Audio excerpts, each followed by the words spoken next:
আসসালামু আলাইকুম ওয়া রাহমাতুল্লাহি ওয়া বারাকাতুহু। বিসমিল্লাহ ওয়ালহামদুলিল্লাহ ওয়াসসালাতু ওয়াসসালামু আলা রাসূলিল্লাহ ওয়া বা'দ।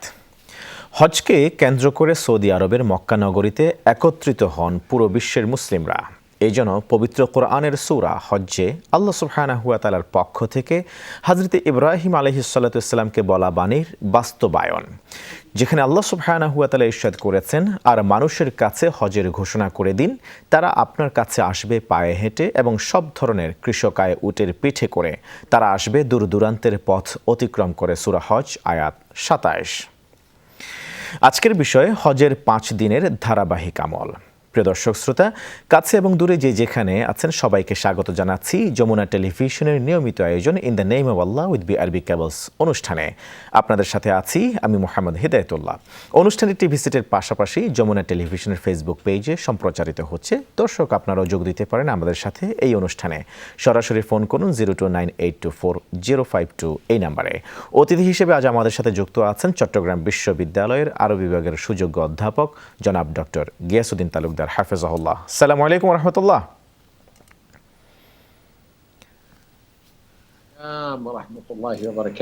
আহলান ওয়া সাহলান শেখ, আপনাকে পেয়ে আমরা আনন্দিত। আসন্ন হজকে কেন্দ্র করে আজকে আমরা গুরুত্বপূর্ণ কিছু কথা জানবো আপনার কাছ থেকে। প্রথমে আমরা জানতে চাইবো আপনার কাছে যে রাসূল করিম সাল্লাল্লাহু আলাইহি ওয়াসাল্লাম বলেছেন, খুযু আন্নী মানাসিকাকুম, তোমরা হজের বিধানগুলি আমার কাছ থেকে জানো। হজের মোটামুটি 5টি গুরুত্বপূর্ণ দিবস 8 তারিখ থেকে শুরু হয়ে থাকে। সেই এক এক করে আমরা প্রত্যেকটি দিবসে কি কি করণীয় একজন হাজী সাহেবের, সেই বিষয়গুলি আমরা জানবো। শুরুতেই শুরু করা যাক 8ম দিবস থেকে, প্লিজ। ধন্যবাদ আপনাকে। আজকে সময় উপযোগী বিষয় নিয়ে এসেছেন, কারণ এখন হজের মৌসুম চলছে। ইসলামের প্রত্যেকটি বিধান খুবই সহজ। আর যেকোনো ইবাদত করার ক্ষেত্রে কয়েকটি মৌলিক শর্ত। ১ নম্বর হলো ইখলাস থাকা, জনশ্রুতি নয়, লৌকিকতা নয়, প্রদর্শনী নয়। ২ নম্বর হলো এই ইবাদত আপনার উদ্ভাবিত ফর্মুলা দিয়ে নয়, কোরআন এবং হাদিস, নবী ইসলামের সুন্নাহ অনুযায়ী করতে হবে। এবং যেটি আপনি বলেছেন, আল্লাহ রাসূল বলছেন, খুযু আন্নী মানাসিকাকুম, আমি যেভাবে হজ করছি সেভাবেই তোমাকে হজ করতে হবে। তো এই হজের গুরুত্ব সম্পর্কে আপনি বলেছেন, গত জুমাতে আমরা আলোচনা করেছি। হজের এমন বিধান যে এটি সহজ সরল, কঠিন জটিল নয়, এবং হজ ফুবিয়ে যাতে কাজ না করে। হজের আম ৫ দিন হজের আনুষ্ঠানিকতা ৮, ৯, ১০, ১১, ১২ এবং হজের স্থান গুলো হলো, প্রথম হচ্ছে মক্কাতুল মুকাররমার মধ্যে কাবা এবং সাফা মারওয়া, এটি একটি। মিনা একটি স্থান হজের। এরপর মুজদালিফা একটি স্থান। এরপর হলো আরাফার ময়দান, এটি একটি হজের। এই ৪টি স্থানে হজ সম্পন্ন হয়।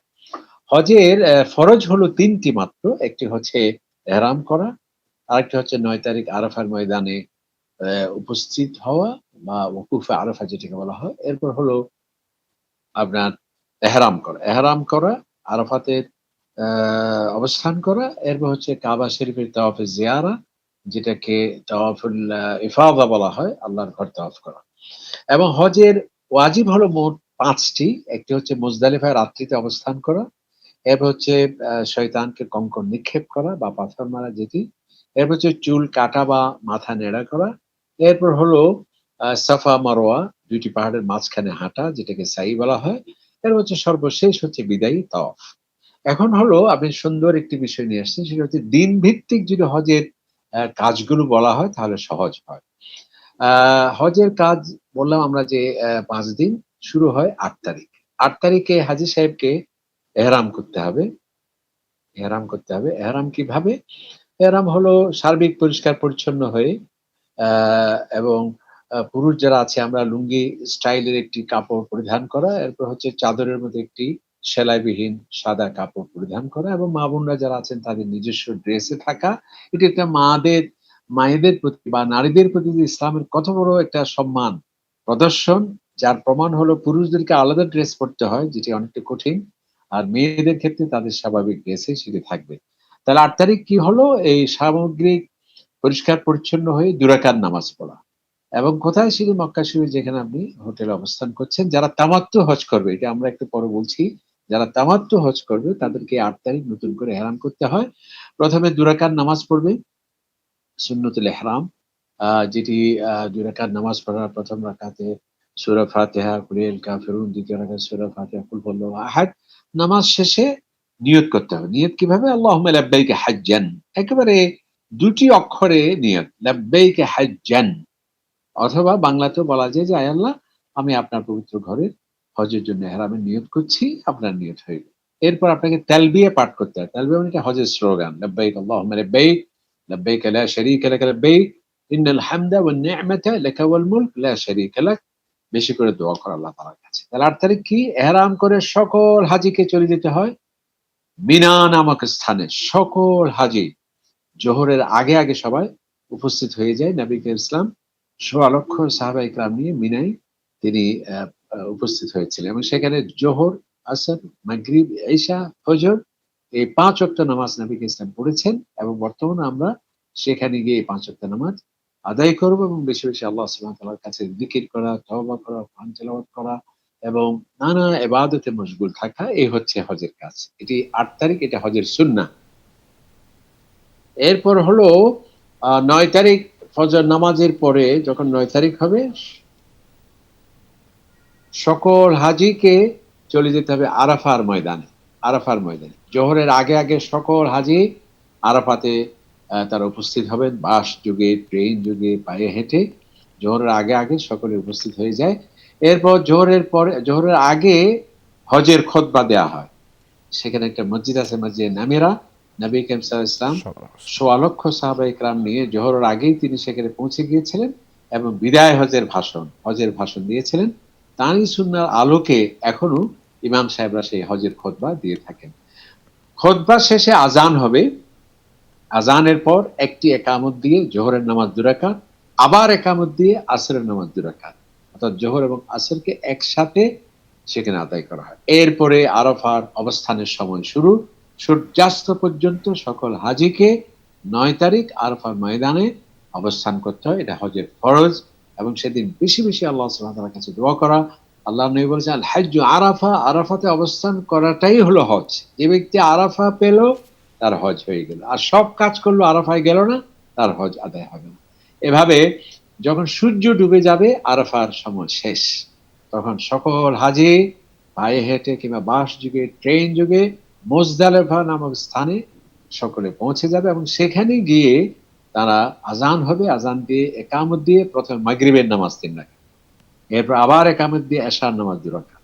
এরপর ভিতির পড়ে সেখানে অবস্থান করবেন। আল্লাহ সুবহানাহু ওয়া তাআলার কাছে দোয়া করবে, বেশি দোয়া করবে এবং আল্লাহ তাআলার কাছে তওবা করবে, জিকির আজকার এগুলো থাকবে এবং পরের দিন যে পাথর মারতে হবে, জামারাত, শয়তানকে যে প্রতীকী অনাস্থা জ্ঞাপনের এই যে হজের ওয়াজিব কাজ পাথর, সেই পাথর সংগ্রহ করতে হবে সেখান থেকে। জি। ৭০ টি। অষ্টম অর্থাৎ ৮ জিলহজের কি করণীয় মিনাতে, এরপরে ৯ জিলহজ সকাল বেলায় যে আরাফার ময়দানে রওনা করা, সেখানে অবস্থান করা, দোয়া করা, তারপরে সন্ধ্যাবেলায় মুজদালিফায় অবস্থান করা এবং সেখান থেকে ৭০টি কঙ্কর নিক্ষেপ করা। এই কঙ্করের সাইজ কেমন হবে, এরপরে সামনের দিকে আমরা শুনতে চাইব পরবর্তী দিবসগুলোর করণীয় বিষয়ে। প্লিজ। জি, ধন্যবাদ হযরত মাওলানা হেদায়েতুল্লাহ সাহেব। ৮ তারিখ তাহলে হাজিরা অবস্থান করবে, এটা হজের সুন্নাহ। ৯ তারিখ অবস্থান করা হাজীদের, সেটা হজের ফরজ এবং আরাফার সময় শেষে সকলে চলে আসবে মুজদালিফায়, সেখানে রাত্রে অবস্থান করা হজের ওয়াজিব। সেখানে মাগরিব এবং এশা একসাথে পড়া হবে এবং বিকেলের নামাজ পড়ে কঙ্কর সংগ্রহ করা হবে। কঙ্কর ৭০ টি কেন? ১১, ১২, ১৩, ৩, ২১ যেটি 63 বা 63, এরপর ১০ তারিখ ৭ টি কঙ্কর, তার মানে হলো ৭০ টি। এবং এই ৭০ টি কঙ্করের সাইজ হবে এত বড় সাইজ না। অনেকে অনেক বড় পাথর নিয়ে যায় যে শয়তানকে মারলে পরে সে আহত হবে, কষ্ট পাবে, আমার সওয়াব বেশি হবে। এগুলো হচ্ছে কুসংস্কার, এ ধরনের অপধারণা। আসলে শয়তান তো সেখানে বসে নেই। শয়তান এটাকে প্রতীকী অনাস্থা জ্ঞাপন। সেখানে অনেকে গালমন্দ করে, সেখানে জুতো নিক্ষেপ করে, ছাতা নিক্ষেপ করে, এগুলো সম্পূর্ণ শরিয়ার সাথে সাংঘর্ষিক। তো এই পাথরের সাইজ হবে আপনার আঙ্গুলের মাথা পরিমাণ। এর থেকে বড়ও না, এর থেকে ছোটও না। বেশি ছোট হলে মারা যাবে না। আর বেশি বড় হলে সেখানে বহন করা বা পাথর মারার ক্ষেত্রে সমস্যা। এরপর মাগরিবের নামাজের পরে পাথর সংগ্রহ করে তিনি কিছুটা বিশ্রামও নিতে পারেন। এরপর যখন ফজরের আযান হবে, নবী করিম সাল্লাল্লাহু আউয়াল ওয়াক্ত, অর্থাৎ খুবই তাৎক্ষণিক যখনই সময় শুরু হয়ে যায় ফজরের নামাজ, তখনই আজান দিয়ে আপনার ফজরের নামাজ ১ম এ ২ রাকাত সুন্নাহ, এরপর হচ্ছে ফজরের নামাজ পড়ে মিনার উদ্দেশ্যে সকলে রওনা হবে। এখানে একটা বলে রাখা দরকার, ইসলাম যে বাস্তব ভিত্তিক ধর্ম, ইসলাম যে সহজ সরল ধর্ম। এই যে সব মানুষ ৫০ লক্ষ মানুষ যদি সকলে একসাথে রওনা দেয়, তাহলে সেখানে প্রচন্ড ঝুঁকি এবং আশঙ্কা থাকতে পারে। সেজন্যে নবী করিম ইসলাম মুজদালিফায় অর্ধেক রাত্রির পর, হাদিসে আসছে ওইদিন ওই রাত্রে চাঁদ ডুবে যাওয়ার পর, অর্থাৎ রাত ১টা-২টার পরে যারা শিশু আছে, বিশেষ করে যারা মহিলা আছে, অসুস্থ আছে, হাজীদের দায়িত্বশীল আছে, তাদেরকে মিনায় যাওয়ার নবী ইসলাম অনুমোদন দিয়েছেন। তারা যেতে পারবেন। আর বাকিরা সবাই এভাবে ফজরের নামাজ পড়ে সকল হাজী মিনায় চলে আসবে। ১০ তারিখের কাজ কি? ১ম এ মিনায় এসে পাথর মারা। আমরা ৩ টি জায়গায় পাথর মারা হয়। আমাদের দেশীয় পরিভাষায় আমরা ছোট শয়তান বলি বা মেছো বা বড়। যাই হোক, ওই ছোট শয়তান সেখানে নয়। মিডল পয়েন্ট সেখানে নয়। যেটা বড় শয়তান হিসেবে আমাদের দেশে পরিচিত জামরাতুল আকাবা, সেখানে ১ম এ ৭ টি কঙ্কর নিক্ষেপ করতে হবে। কিভাবে? বিসমিল্লাহ আল্লাহু আকবার, আল্লাহু আকবার, এভাবে ৭ টি কঙ্কর নিক্ষেপ করলেন। কঙ্কর নিক্ষেপ এটা হজের ওয়াজিব। এই কঙ্কর নিক্ষেপের পরে হাজীকে কোরবানি করতে হয়। কোরবানি। কোরবানি সেটি ব্যাংকের মাধ্যমে হতে পারে, নিজস্ব উপায়েও হতে পারে, বা যারা দায়িত্বশীল আছে তাদের মাধ্যমে হতে পারে। তবে ব্যাংকে দেয়াটা আমার মনে হয় সবচেয়ে সহজ সরল, এবং আপনাকে জটিল এবং এই কঠিন কাজে অনেক সময় চলে যায়। তাহলে ব্যাংকে থেকে যখন এসএমএস আসবে যে আপনার কোরবানি শেষ, তখন আপনাকে মাথার চুল ফেলে দেয়া কিংবা ছোট করা, সেটি হজের আরেকটি ওয়াজিব। আমি যখন মাথার চুল কেটে ফেললাম বা সম্পূর্ণ মাথা মুন্ডন করলাম, মাথার চুল ফেলে দিলাম। এখন আমার এহরামের যে কাপড়-চোপড় সেটা থেকে আমি পরিচ্ছন্ন হয়ে স্বাভাবিক কাপড়-চোপড় আমি পরিধান করতে পারি। এরপর আরো ২ টি কাজ আছে। সেটি কিন্তু ওই যে বললাম ইসলাম সহজ ধর্ম, সরল ধর্ম। মানুষের যেন কঠিন না হয়, জটিল না হয়। এই হাজী সাহেব যেহেতু আরাফাতে কষ্ট করেছে, মুজদালিফায় বিনিদ্র রাত্রি যাপন করেছে, ১০ তারিখে সে এতগুলো কাজ করছে, সেজন্য ইসলাম তাকে অপশন দিয়েছে। এই ২ টি কাজ আপনি ১০ তারিখেও করতে পারেন, ১১ তারিখেও করতে পারেন, ১২ তারিখেও করতে পারেন। অন্যান্য মাযহাবে একেবারে ৩০ এ জিলহজ পর্যন্ত। অবশ্য আমাদের হানাফি মাযহাবে ১২ তারিখের মধ্যেই সেটি করতে হয়। সেটি কি? আবার মক্কা শরীফে এসে আল্লাহর ঘর তাওয়াফ করা। এটা কিন্তু হজের ফরজ তাওয়াফ, যেটাকে তাওয়াফ জিয়ারা বলা হয় বা তাওয়াফুল ইফাদা বলা হয়। ফরজ তাওয়াফ। আল্লাহর ঘরে ৭ বার প্রদক্ষিণ করা এই তাওয়াফ। এরপর হচ্ছে সাফা মারওয়া সাই করা, এটা হজের ওয়াজিব। এই তাওয়াফটা হজের ফরজ, আর এটা হচ্ছে ওয়াজিব, সাফা মারওয়ার মাঝখানে সাই করা। এই তাওয়াফ এবং সাই, এটি আপনি ১০ তারিখ করতে পারেন, ১১ তারিখ করতে পারেন, ১২ তারিখ করতে পারেন। তাহলে ১১ তারিখের কি কাজ আমার? ১০ তারিখে আমি আ যে ১০ম জিলহজের এই তারিখে কি কি কাজ করতে হবে, যেমন শুরুতে জামারাতে ৭টি পাথর নিক্ষেপ করা, এরপরে মাথা মুন্ডন করা, তারপরে সুযোগ থাকলে তাওয়াফে জিয়ারা করা এবং এরপরে সাই করা সাফা মারওয়ার মাঝখানে। এরপরে ১১, ১২ এবং ১৩তম দিবসগুলিতে একজন হাজী সাহেব হিসেবে করণীয় কি, প্লিজ? জি, সম্মানিত আমাদের ব্রিলিয়ান্ট উপস্থাপক মহোদয়। আ আপনি কিছুটা একটু যান্ত্রিক গোলযোগ হচ্ছে। আপনাকে আমি ভালো করে শুনতে পাচ্ছি না। আ যাই হোক, আমরা ১০ তারিখ পর্যন্ত আসলাম। তাহলে ১০ তারিখে হাজী সাহেবের কাজ হলো ১ম এ জামরাতুল আকাবা, যেটাকে বড় জামারা বলা হয়, সেখানে ৭ টি কঙ্কর নিক্ষেপ করবে। এরপর তিনি কোরবানি করবেন। কোরবানি যখন শেষ হয়ে যাবে, তিনি তার এহরাম থেকে হালাল হয়ে স্বাভাবিক কাপড়-চোপড় পরিধান করবেন। এরপর তিনি মক্কা শরীফে এসে ফরজ তাওয়াফ করলেন এবং সাফা মারওয়া ওয়াজিব সাইটা করলেন। তিনি মিনায় অবস্থান করবে। মিনায় এই যে ১০, ১১, ১২ মিনাতে অবস্থান করা, এটা অন্যান্য মাযহাবে কিন্তু ওয়াজিব বলা হয়েছে। এমনকি কেউ যদি না থাকে তাকে দম দিতে হবে। কিন্তু আমাদের হানাফি মাযহাবে কিছুটা এখানে শিথিলতা, মানে কিছুটা আমাদের জন্য সুযোগ আছে। সেটা হচ্ছে মিনায় অবস্থান করাটাকে উনি সুন্নাহ বলেছেন। তো আমরা মিনায় অবস্থান করব, এটাই সবচেয়ে উত্তম। এরপর হলো ১১ তারিখে আমরা মিনায় ৫ ওয়াক্ত নামাজগুলো পড়লাম। ১১ তারিখে জোহরের নামাজের পর সূর্য ডোবার আগে এই সময় আবার সকল হাজী সাহেবানরা শয়তানকে বা জামারাতে কঙ্কর নিক্ষেপের জন্য বের হবেন। তারা গিয়ে পায়ে হেঁটে, আ এটা কাছে কিছুটা ১ কিলোমিটার, ২ কিলোমিটার, কারো জন্য ৩ কিলোমিটার হয়ে যায়। সেখানে গিয়ে ১ম যে আকাবা যেটা, মানে ছোট জামারা যেটি, সেখানে ৭ টি কঙ্কর নিক্ষেপ করা। বিসমিল্লাহ আল্লাহু আকবার। আল্লাহ আকবার, আল্লাহ আকবার 7টি কঙ্কর নিক্ষেপ করে আল্লাহ তাআলার কাছে দোয়া করা। এরপর কিছু দূর সামনে গিয়ে যেটাকে মিডল জামারা বলা হয়, অর্থাৎ মধ্যম জামারা, সেখানে আবার 7টি কঙ্কর নিক্ষেপ করা, বিসমিল্লাহ আল্লাহু আকবার, আল্লাহু আকবার এভাবে। এরপর সেখানেও সংক্ষিপ্ত দোয়া। এরপর সামনে গিয়ে যেটাকে আল জামারাতুল কুবরা বলা হয়, জামরাতুল আকাবায় গিয়ে সেখানে আবার 7টি কঙ্কর নিক্ষেপ করা এবং সেখানে দোয়া নেই, আবার হাজী সাহেব ফিরে আসবে তার তাঁবুতে। এভাবে 11 তারিখের কাজ শেষ হলো। 12 তারিখে আবার জোহরের নামাজের পর সূর্য ডুবার আগে আবার ওই 3টি জায়গায় জি। পাথর মারতে হবে। প্রথমে 7টি কঙ্কর জাযাকাল্লাহ নিক্ষেপ খাইরান করা। শেখ। আমরা এইভাবে করে 12 এবং 13 তারিখ পর্যন্ত আমরা এই আমলগুলি করবার চেষ্টা করব। আমাদের হাজী সাহেবরা এই কাজগুলি করবে। জাযাকাল্লাহ খাইরান। এবং সর্বশেষে বিদায় তাওয়াফ করে চাইলে কেউ মদিনাতুল মুনাওয়ারায় যেতে পারে রাসূল করিম সাল্লাল্লাহু আলাইহি ওয়াসাল্লামের জিয়ারা করবার জন্য। আকরামাকুমুল্লাহ।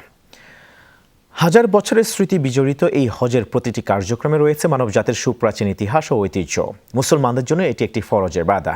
কালেমা মুসলমানদের প্রথম ইমারত, যার দ্বারা সে আল্লাহর প্রতি বিশ্বাস স্থাপন করে ইসলাম ধর্মে পদার্পণ করে।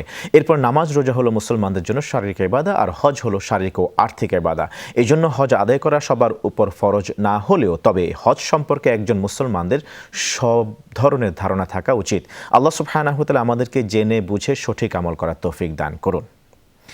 প্রিয় দর্শক শ্রোতা, in the name of Allah with আরবি কেবলস অনুষ্ঠানের আজকের আয়োজন এই পর্যন্তই। দেখা হবে ইনশাআল্লাহ তাআলা পরবর্তী এপিসোডে। এই পর্যন্ত ভালো থাকুন, থাকুন সুস্থ। ওয়াসসালামু আলাইকুম ওয়া রাহমাতুল্লাহি ওয়া বারাকাতুহু।